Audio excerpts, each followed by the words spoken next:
Hello প্রিয় শিক্ষার্থীবৃন্দ, কেমন আছো তোমরা? আশা করি ভালো আছো এবং ভালো মতো পড়াশোনা করছো। সবাই ভালো মতো পড়াশোনা করছেন আসলে। তো সবাই যেন ভালো মতো পড়াশোনা করি এবং সঠিক সুন্দরভাবে দিনের কাজটা দিনে গুছায় নিতে পারি, আমরা সেই চেষ্টা করব। তবে সবাই খুব ভালো আছি। কেন কেন জানো? কারণ কেউ কাজ করে ভালো আছে আর কেউ কাজ না করে মানে ফাঁকি দিয়ে ভালো আছে।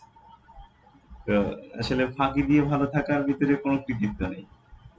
ফাঁকি দিয়ে বেশি দিন ভালো থাকা যায় না। ফাঁকি দিলে ধরা খেতে হয়। হ্যাঁ, তো ধরা তুমি আজকে খেতেই হবে, আজ না হোক কাল, কাল না হোক পরশু, তুমি ধরা খাবাই। এবং যে ছোট ছোট কাজ করে যাচ্ছে, আস্তে আস্তে একটা একটা করে প্রশ্ন কভার করে যাচ্ছে, সুন্দর করে অঙ্কগুলা করছে, চিত্রগুলো আঁকাচ্ছে, তারা কিন্তু আস্তে আস্তে ঠিকই আগায় যাবে। তো তুমি একটু চেষ্টা করো, তোমার মানসিকতাই তোমাকে আগায় দিবে। তুমি যদি চেষ্টা করো যে হ্যাঁ আমাকে আগাতে হবে, তাহলে তুমি আগাতে পারো, এটা কোনো আহামরি কিছু না। তুমি দিনের ভিতরে খুব ছোট ছোট স্টেপ নিয়ে পড়াশোনা করো, দেখবা তুমি অনেক আগায় যাবে। আর আমার কিছু স্টুডেন্ট আছে যারা দেখো, যাদের চোখ আছে, তারা দেখতে পায় না, কান আছে শুনতে পায় না। তো তুমি আবার ভাবতেছো যে হয়তো কে আছে এরকম, চোখ আছে দেখতে পায় না। এরকম অনেকেই আছে যারা আমি দেখি মেসেঞ্জার গ্রুপে আছে, আমার ক্লাস দেখছে, আমি ক্লাস আপলোড দিচ্ছি দেখছে, ক্লাসে অনেকে কমেন্টস করছে, রোল দিচ্ছে, কিন্তু খাতা দিচ্ছে না। একটা কাজ করতে কত সময় লাগে? আমি দেখো, আমি তোমার আহ, হয়তো 20 থেকে 25 মিনিট আমার একটা কাজ, আমার সাবজেক্টে কাজ করলে হয়ে যাবে তোমার, বা আধা ঘন্টা না 1 ঘন্টা। কিন্তু এতে করে তোমার যে একটা পুঁজি হয়ে গেল, তুমি স্টুডেন্ট, তোমার ছোট ছোট পড়াশোনায় তোমার পুঁজি। এই ছোট ছোট পড়াশোনা করে সঞ্চয় করতে হবে, সঞ্চয় করার পরে তুমি বিনিয়োগ করতে পারবে। ঠিক আছে, তোমার আগে সঞ্চয় করতে হবে, নলেজ গ্যাদার করতে হবে, ছোট ছোট নলেজ গ্যাদার করতে হবে, এক এক সাবজেক্ট থেকে আলাদা আলাদা নলেজ গ্যাদার করতে হবে। তো আমি যখন ক্লাস 6 এর কথা বলি তোমাদের, যে 6 এর স্টুডেন্ট আমার যদি 40 জন স্টুডেন্ট থাকে, 40 জনই খাতা দেয়। হোমওয়ার্ক দিলে 40টা হোমওয়ার্ক আমি পাই, এবং তারা খুব হুড়মুড় করে দেয় যে কে আগে দিতে পারে, কে আগে দিতে পারে। তোমাদের ভিতরে আমি এই আগ্রহটা খুব কম দেখি। তো আমি তোমাদেরকে বলছিলাম যে তোমরা যেন এই হোমওয়ার্কটা এভাবে সবাই দিতে পারো, সবাই দাও, কিন্তু তোমরা আসলে দাওনি, সেভাবে দিচ্ছ না।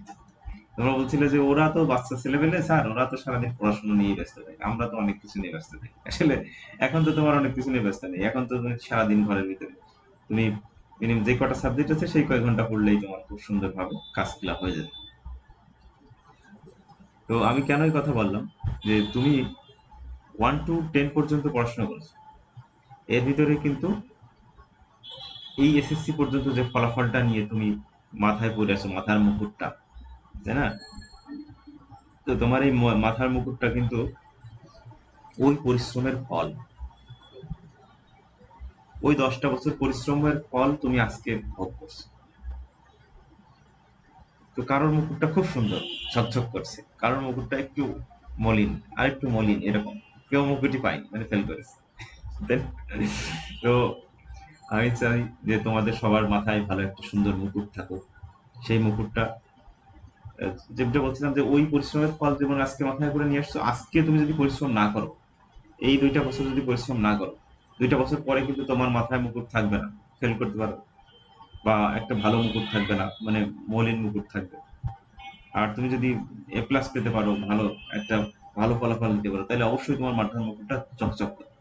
এবং এটা কি হবে, পরবর্তী পথটা অতিক্রম করতে তোমাকে সাহায্য করবে।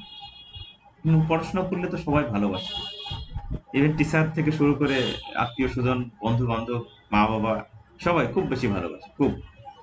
এজন্য আমরা চেষ্টা করবো আমাদের সঠিক সুন্দরভাবে আমাদের কাজটা করতে, এবং খুব একটা ভালো ফলাফল যেন আমরা গেদার করতে পারি, খুব একজন ভালো মানুষ হতে পারি। ভালো মানুষ হতে পারলে কিন্তু আমরা ফাঁকি দিব না, আমরা নিজের কাজ, সব থেকে নিজের কাজটা সঠিক সুন্দরভাবে করা হচ্ছে প্রকৃত দেশপ্রেম, এবং প্রকৃত দেশপ্রেমী হচ্ছে সব থেকে ভালো মানুষ। ওকে, আমরা শুরু করি। আজকে আমরা পড়বো, দেখো, আহ সপ্তম অধ্যায় আমরা মুদ্রাস্ফীতি পড়ে শেষ করে ফেলেছি। মুদ্রাস্ফীতি আমি বারবারই একটা অধ্যায় করে শেষ করছি এবং কয়েকটি প্রশ্ন নিয়ে আলোচনা করছি ডিটেলস দেখানোর জন্য যে কিভাবে লিখলে আমরা বেশি মার্কস পাবো, কিভাবে লিখতে হবে সঠিক সুন্দরভাবে এবং সাজানো গোছানো ভাবে আমরা যদি আমরা আমাদের প্রশ্নগুলো লিখতে পারি তাহলে আমরা বেশি মার্কস পাবো। তো মুদ্রাস্ফীতি সম্পর্কে আরেকটু ব্যাকের কথাটা বলে আসি, তাহলে আমার সুবিধা হবে। দেখো আমি এখানে একটা প্রথমে একজন চিকন লোক দাঁড়ায় আছে, তারপর আস্তে আস্তে মোটা মোটা মোটা বেশি মোটা, তাই না?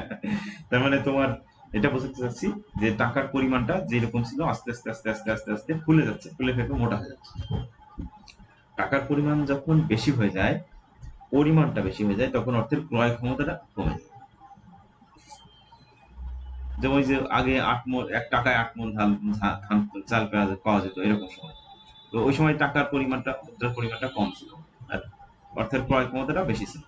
এখন মুদ্রার পরিমাণটা বেশি, অর্থের ক্রয় ক্ষমতাটা কম। তো এভাবে আমরা চিন্তা করতে পারি। এবং এখানে যে সংজ্ঞাগুলো আছে খুব সহজ সুন্দর সংজ্ঞা, আমার খুব ভালো লাগে এই সংজ্ঞাগুলো। এবং তুমি শুধু 2টা কথা দিয়েই এই সংজ্ঞাগুলো সবগুলো মুখস্থ করে ফেলতে পারবে। সেটা কি? অর্থের একটা আছে অর্থের পরিমাণ, আরেকটা হচ্ছে অর্থের ক্রয় ক্ষমতা। তার মানে এই যে অর্থের ক্রয়, পার্চেসিং পাওয়ার অফ মানি, এটা অর্থের ক্রয় ক্ষমতা।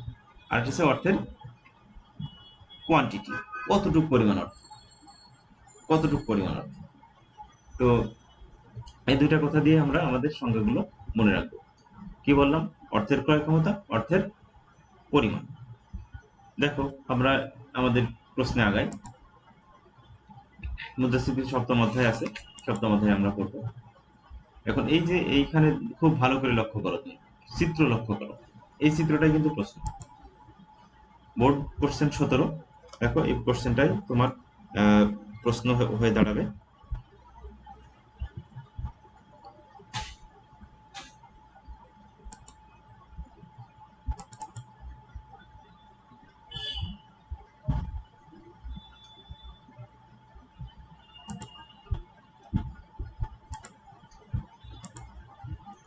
এখন এইখানে যে তুমি যে জিনিসটা দেখবা, সেই জিনিসটা আসলে এরকম।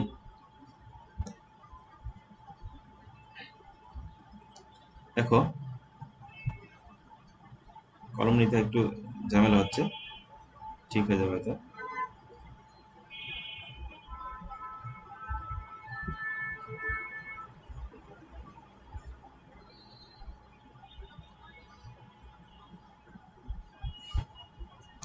তো আমাদের প্রশ্ন আছে, প্রথম অবস্থায় বলছে যে মুদ্রাস্ফীতি কাকে বলে, তারপর অতিরিক্ত সরকারি ব্যয় মুদ্রাস্ফীতি ঘটায়। তারপরে আছে তোমার চিত্রে কোন ধরনের মুদ্রাস্ফীতি, এখানে এটা চিত্র দেখতে হবে, চিত্র কোন ধরনের মুদ্রাস্ফীতির কথা বলা আছে চিত্র দেখে বলতে হবে। এখানে তুমি যদি বলতে পারো, সঠিক উত্তর দিতে পারো, তাহলে কিন্তু তুমি 3-এ 3 পেয়ে যাবে। চিত্রটা আঁকায় দিতে হবে। এবং সামগ্রিক চাহিদা বৃদ্ধি পেলে, এখানে কথা বলছে সামগ্রিক চাহিদা যদি বৃদ্ধি পায় তাহলে কি ঘটনা ঘটবে। খুব ভালো করে লক্ষ্য করি আমরা। এর আগে আমরা যে এই সৃজনশীল প্রশ্নগুলো দেখলাম, এই সৃজনশীল প্রশ্নের আগে কিন্তু আছে তোমার যে বোর্ড কোশ্চেনটা। দেখো এই চিত্রটা, এই চিত্র থেকে কিন্তু আমার প্রশ্ন দেওয়া হয়েছে। তো এই চিত্র থেকে যখন প্রশ্ন দেওয়া হয়েছে, চিত্র আসলে কি দেখাচ্ছে? চিত্র, আমি বারবার তোমাদেরকে বলছি যে আমি কিন্তু কোশ্চেন বারবারই কোশ্চেন রিপিট করবো, কোশ্চেনকে আমার থিসিস করতে হবে। এখানে একটু ভুল হয়েছে যে এএস, এই এএস না, এখানে 1 হবে, আসলে 1 দিয়ে দাও, আর এই এসটা এখানে 2 দিয়ে দাও, একটু ভুল হয়েছে। যাই হোক, তো ফার্স্ট টাইমে আমার দেখো এই এডি, এগ্রিগেট ডিমান্ড, সামগ্রিক চাহিদা, আসলে চাহিদা তোমার আমরা সচরাচর যেটা শিখছি যে চাহিদা রেখা এবং যোগান রেখা যেখানে সমান হবে সেখানে ভারসাম্য অর্জিত হবে। এখানে ডি, এখানে এস, তাই না? আমরা শিখছি এটা ডি, এটা টি, এটা এস, এটা এস। তাহলে ডিমান্ড এবং সাপ্লাই কোথায় মিললো? এইখানে মিলেছে, তাহলে এখানে ভারসাম্য হয়ে যাবে। এটা কিন্তু আমরা শিখে এসেছি। আর মুদ্রাস্ফীতি আমাদের কি শেখালো? মুদ্রাস্ফীতি আমাদের শেখাচ্ছে এগ্রিগেট ডিমান্ড, একজন একজন একজন করতে করতে সামগ্রিক ডিমান্ড, সবার ডিমান্ড, সবার চাহিদা। তো এখানে তার মানে যখন ফার্স্ট টাইমে ভারসাম্য হয়েছে, তখন এই যে ই ওয়ানে ভারসাম্য হয়েছে। তো ই ওয়ানে যখন ভারসাম্য হয়েছে, তখন দেখো আমার আইটা হচ্ছে ওয়াই ওয়ান পর্যন্ত। এবং আমি কিন্তু আমরা দেখছি যে মুদ্রাস্ফীতি আমাদের শেখাচ্ছে যে উৎপাদন স্থির থাকবে। তার মানে উৎপাদন স্থির থাকবে বা উৎপাদন কমে যাবে। উৎপাদন কমে গেলে, উৎপাদন যদি স্থিরও থাকে তাহলে কি উৎপাদনের দ্রব্যের দামটা বেড়ে যায়। ঠিক এখানে দেখো, এই যে এখানে তুমি একটু দামটা দিয়ে দাও। ফার্স্ট টাইমে এখানে এখানে একটা P1 দাও, আর এখানে দাও P2। তার মানে এখানে 100 টাকা, এখানে 200 টাকা ধরে নাও মনে মনে। তার মানে E1 বিন্দুতে ফার্স্ট টাইমে যে প্রাইস ছিল, তার পরবর্তীতে কি হয়েছে, দামটা খরচটা বেড়ে গেছে। তার মানে এইটা কি নির্দেশ করছে? এটা কিন্তু যোগান কমে যাওয়া না বেড়ে যাওয়া, যোগান কমে যাওয়া, বাম দিকে শিফট করলে যোগান কমে যায়। এবং এই জিনিসটা কিন্তু তোমার আহ, ব্যয় বৃদ্ধিজনিত মুদ্রাস্ফীতির সাথে সংযুক্ত। তার মানে এই যে এই চিত্রে তোমার নির্ধারণ করছে, এই যে এখানে যে চিত্র দেখানো হয়েছে, এই চিত্র আসলে নির্ধারণ করছে যে এটা ব্যয় বৃদ্ধিজনিত চাহিদা, ব্যয় বৃদ্ধিজনিত চাহিদা নির্দেশ করছে। দেখো একটু,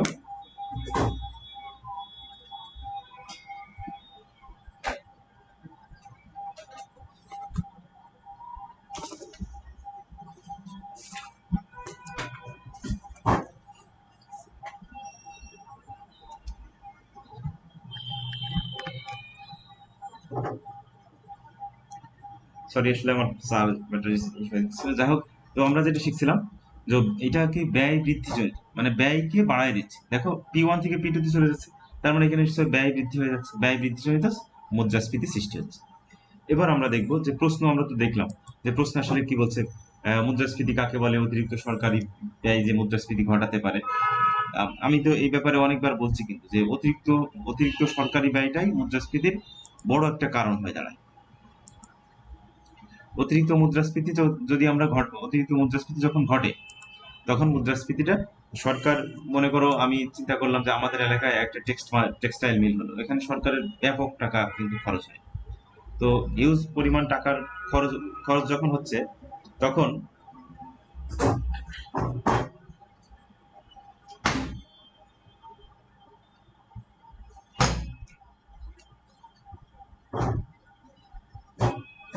যখন অনেক টাকা পরিমাণ খরচ হয়েছে, তখন কিন্তু সরকারের ব্যয় যখন হয়, তখন সারা মানুষের হাতে টাকা চলে যায়। সরকারের ব্যয় মানেই অন্যান্য মানুষের আয়।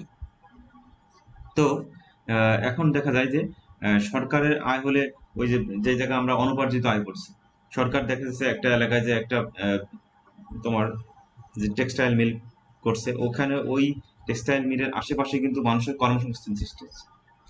এবং ওইখানকার আশেপাশেও কিন্তু দোকানও গড়ে ওঠে, বা বিভিন্ন শিল্প, বিভিন্ন ছোটখাটো মুদি দোকান গড়ে ওঠে। এবং আর কি হয়, আবার তোমার একটা জিনিস হয় যে ওখানকার তাদের মাথা পিছু আয় বেড়ে যায়। তো এই জিনিসটা যখন আমরা দেখতে পাবো এভাবে, আহ, সরকার ব্যয় বেশি করবে, তখন মুদ্রাস্ফীতি ঘটে, মানুষের হাতে বেশি বেশি টাকা চলে যাবে, এভাবে মুদ্রাস্ফীতি ঘটে। তো দেখো আমি আমরা উত্তর করব, মুদ্রাস্ফীতি কাকে বলে আমি তোমাকে বলছিলাম।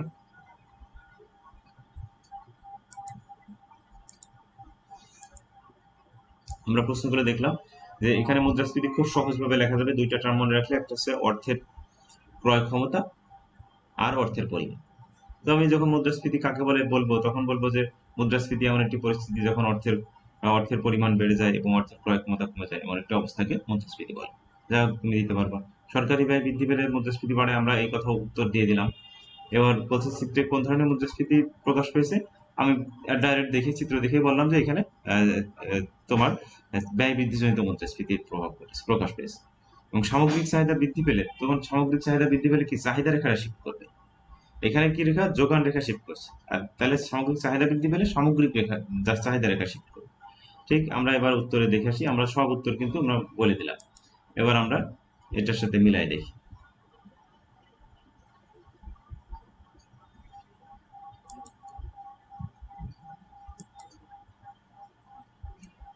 দেখো, মুদ্রাস্ফীতি বলতে এমন একটা অবস্থা বোঝায় যখন স্বল্পকালে ব্যবধানে উৎপাদন স্থির থেকে দ্রব্যমূল্য ক্রমাগতভাবে বাড়তে থাকে। তার মানে এক দ্রব্য উৎপাদন স্থির থাকবে, দ্রব্যমূল্যটা বাড়তে থাকবে, এর অবস্থাকে আহ, তার মানে অর্থের ক্রয় ক্ষমতা যে সময় কমে যায়, অর্থের ক্রয় ক্ষমতা হ্রাস পায়, এবং মুদ্রাস্ফীতির অন্যতম কারণ হলো সরকারি ব্যয়। ওই যে 6 নম্বর প্রশ্নের উত্তরটা এখানে একটু জুড়ে দিয়েছে, এটা খুবই সুন্দর।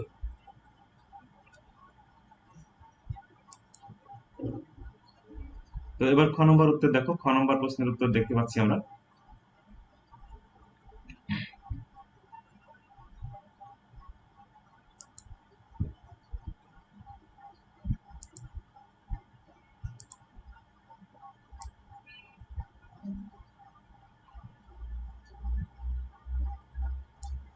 খ নম্বর প্রশ্ন দেখো,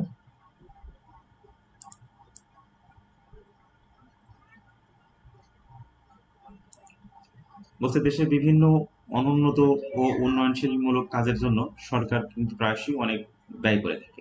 এতে অধিক ব্যয় মেটাতে গিয়ে স্বল্প সময়ের জন্য সরকার অতিরিক্ত নোট ছাপায় কিংবা বিদেশ থেকে ঋণ গ্রহণ করে। এর ফলে কিন্তু মুদ্রাস্ফীতি সৃষ্টি হয়। কতদিন বলছিলাম কিন্তু এই কথাটা, যে সরকার অনেক সময় হঠাৎ করে যখন তোমার হঠাৎ করে কিন্তু উৎপাদনটা বাড়ে না। হঠাৎ করে কি উৎপাদন বাড়ে? হঠাৎ করে উৎপাদন বাড়ে না।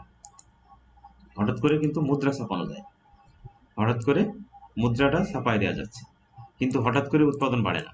তুমি যদি হঠাৎ করে চিন্তা করো যে আমার এখন মাসেল বিল্ড আপ করবো 2 দিনে বা 3 দিনে, সেটা কি সম্ভব? সম্ভব। উৎপাদনটাও 2-1 দিনে উৎপাদন সম্ভব না, উৎপাদনের সময় দিতে হবে। সময় দিলেই উৎপাদন হবে এবং সেই প্রক্রিয়ায় কাজ করতে হবে। তো সরকার দেখা যাচ্ছে নোট ছাপাচ্ছে আজকে, কালকেই এই এই ধাক্কা উৎপাদন টোটালি মিলিয়ে কি ভারসাম্য আসবে না, তখন একটা অর্থনীতি একটা ধাক্কা খাবে। ধাক্কা খেলে তখন মুদ্রাস্ফীতির সৃষ্টি হবে। তো গ নম্বর প্রশ্নে আসি আমরা। গ নম্বর বলছিল যে এই যে এই তোমার যে চিত্র ছিল, ওই চিত্রে আসলে কি ধরনের মুদ্রাস্ফীতি ঘটেছে? আমরা বলেছি যে ওই চিত্রে আসলে ব্যয় বৃদ্ধিজনিত মুদ্রাস্ফীতি ঘটেছে, ঠিক না? ওই চিত্রে আসলে কোন ধরনের মুদ্রাস্ফীতি প্রকাশ পেয়েছে? আমরা এই যে যে চিত্র, ওই চিত্রটা আমরা অবশ্যই আবার কিন্তু আঁকবো খাতায়। প্রশ্ন উত্তর দিতে গেলেই আমরা চিত্র দিতে দেওয়ার সুযোগ পাইলে আমরা চিত্র দেবো, চিত্র দিলেই বেশি মার্কস পাবো। তো এখানে যেটা বলছে যে দেখো এখানে এস এবং এডি, এখানে প্রথম ভারসাম্য হচ্ছে E1। তাহলে এখান থেকে যখনই তোমার দাম বেড়ে গেছে, মানে উৎপাদন কমে গেছে, দাম বেড়ে গেছে, তখন P2, তখন এই অংশ P1 P2 পরিমাণ মুদ্রাস্ফীতি সৃষ্টি হচ্ছে। সহজভাবে আমরা চিন্তা করতে পারি এবং এই আলোকে আমরা আমাদের প্রশ্নগুলো লিখবো। তো প্রথমে আমরা শুরু করব কিভাবে? প্রথম শুরু করব, দেখো তোমরা তো দেখতে পাচ্ছ চিত্রে ব্যয় বৃদ্ধিজনিত মুদ্রাস্ফীতি প্রকাশ পেয়েছে। প্রথম লাইনে কিন্তু উত্তর, উৎপাদন খরচ বৃদ্ধির কারণে, উৎপাদন খরচ বৃদ্ধির কারণে সামগ্রিক যোগান হ্রাসের মাধ্যমে, সামগ্রিক যোগান হ্রাস পেয়েছে, সামগ্রিক যোগান হ্রাসের মাধ্যমে যে মুদ্রাস্ফীতি ঘটে তাকে ব্যয় বৃদ্ধিজনিত মুদ্রাস্ফীতি। সামগ্রিক যোগান যখন এই যোগান রেখা এখান থেকে বামে শিফট করবে, তখন এটা তোমার ব্যয় বৃদ্ধিজনিত মুদ্রাস্ফীতি।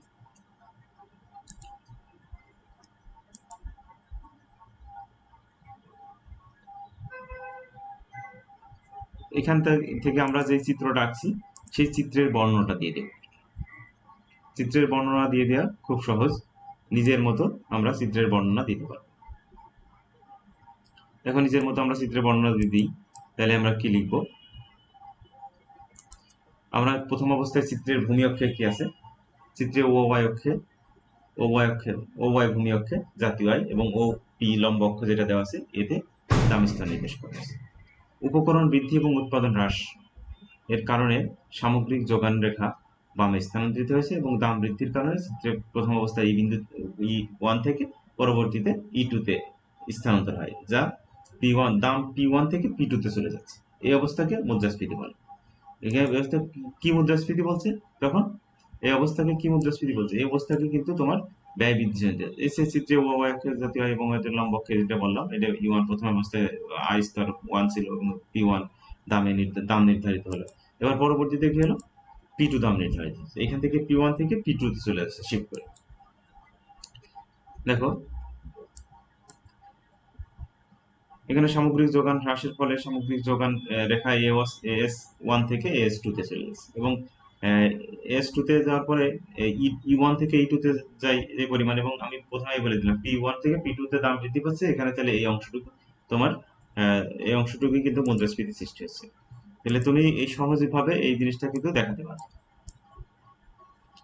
এখান থেকে ভিডিও দেখে সুন্দর করে তুমি যেন তোমার কাজটা সুন্দরভাবে তুমি প্রশ্নটা লিখে নিতে পারো। লিখে নিয়ে সহজভাবে তুমি তোমার কাজটা করবা, এতে সুবিধা হবে। এবার ঘ নম্বর প্রশ্নে আসছিল সামগ্রিক চাহিদা বৃদ্ধি পেলে কি হয়? তো সামগ্রিক চাহিদা বৃদ্ধি পেলে কি ঘটনা ঘটে? আমরা তো সহজভাবে এর আগেই প্রথম চিত্রই কিন্তু চাহিদা বৃদ্ধিজনিত মুদ্রাস্ফীতির কথা আমরা বলছি। চাহিদা বৃদ্ধি যখন পাবে, এডি যখন বৃদ্ধি পাবে, তখন এডি কোন দিকে যাবে? ডানে শিফট পাবে। আর যখন আমার এএস বাড়লো, তখন এএস রেখাটা কিন্তু বামে শিফট করবে। একটা ডানে হলে একটা বামে হবে, এটা স্বাভাবিক। এই চাহিদা আর যোগান একটা আরেকটা বিপরীত পার্ট। তো দেখো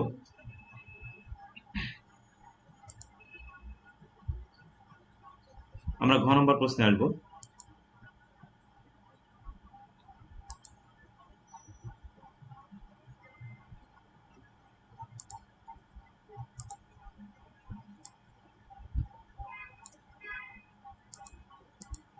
ঘ নম্বর প্রশ্নে আমাদের যেই কথা বলা হয়েছে, ঘ নম্বর প্রশ্ন আমরা ঘ নম্বর সঠিকভাবে উত্তর দেওয়ার চেষ্টা করব। যে আসলে চাহিদা রেখা, এখানে যেটা বলা হয়েছে সামগ্রিক চাহিদা রেখা বৃদ্ধি পেলে, সামগ্রিক চাহিদা রেখাটা বৃদ্ধি পেলে কি ঘটনা ঘটে।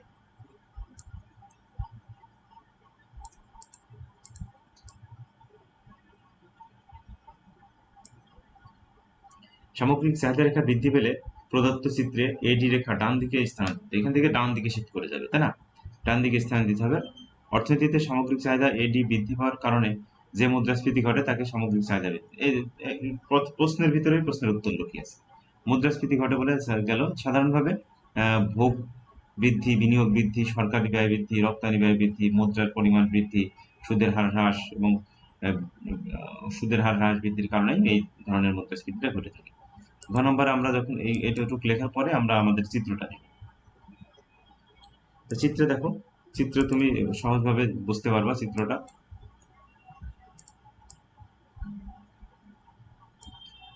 চিত্রে দেখো প্রথমে তোমার এখানে এডি ওয়ান, তারপরে এডি টু, এডি ওয়ান যখন টু বেড়ে গেছে তখন কি ওপরে শিফট করে চলে গেছে। আর এস এর সাথে যখন মিলেছে তখন ফার্স্ট টাইমে তখন ই ওয়ান হয়েছে। তার মানে ই ওয়ানটা হচ্ছে তোমার, এই যে ই ওয়ান, এই ই ওয়ানটা হচ্ছে তোমার প্রথম ভার্সন। তারপরে শিফট করে ই টু তে চলে গেল, এখানে দ্বিতীয় ভার্সন। তার মানে এডি ওয়ান থেকে যখন এডি টু তে চলে যাবে তখন চাহিদা রেখা উপরে সরে যাবে, তখন অবশ্যই চাহিদা বৃদ্ধির কারণে, চাহিদা বৃদ্ধির কারণে কি হচ্ছে পি ওয়ান এবং পি টু তে চলে যাচ্ছে দাম। পি ওয়ান এক ছিল মনে করো আগে 100 টাকা ছিল, পরে 200 টাকা হয়ে গেল। তাহলে এই অবস্থা আছে তোমার চাহিদা বৃদ্ধিজনিত মুদ্রাস্ফীতি সৃষ্টি হচ্ছে।